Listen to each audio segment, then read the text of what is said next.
Hi, this is Brad Pilon of Eat Stop Eat, and today I want to talk to you about the idea of losing muscle or getting rid of muscle.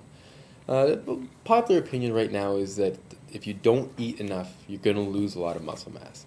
And generally you find that in clinical research, it doesn't always work that way. In fact, the number one risk for losing muscle is inactivity. People who are bedridden or in a cast are the people who lose the most muscle. If anybody listening to this has ever been in a cast, you know that when that cast comes off, whatever arm or leg was in that cast is significantly smaller. And that's really interesting because that was the point of the blog post I did back in May called How Do I Get Rid of Muscle? Pointing out that it's not really the calories or even the protein that causes the muscle loss, it's the inactivity. If you consider the fact that both arms that you have are getting the same amount of calories, same amount of proteins, but the one in the cast shrunk, it becomes obvious that it wasn't the protein or the calories making that arm shrink, but just the lack of activity. And that's what I pointed out in my blog post when I talked about some really cool research done in the University of Nottingham.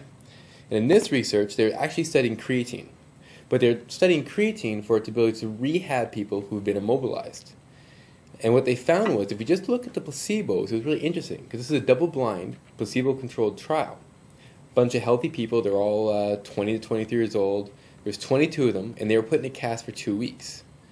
They're both males and females.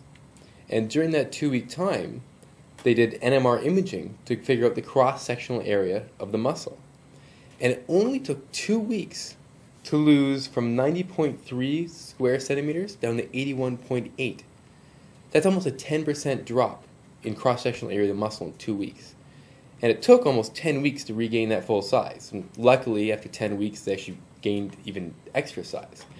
But if you look down here, you find that the other leg, there wasn't really a difference. Meaning that both legs had the same amount of protein, both legs had the same amount of calories, but the leg that wasn't being used lost 10% of its muscle, while the leg that was being used didn't lose any. So the point of this is that it's not the calories or the protein that prevents muscle loss, it's your activity and your workouts. Great research done in Nottingham, great blog post on my blog, bradpilon.com, and answering the question, how to get rid of muscle? Just don't use it. I'm Brad Pilon for EatStopEat.com. That's how to get rid of muscle.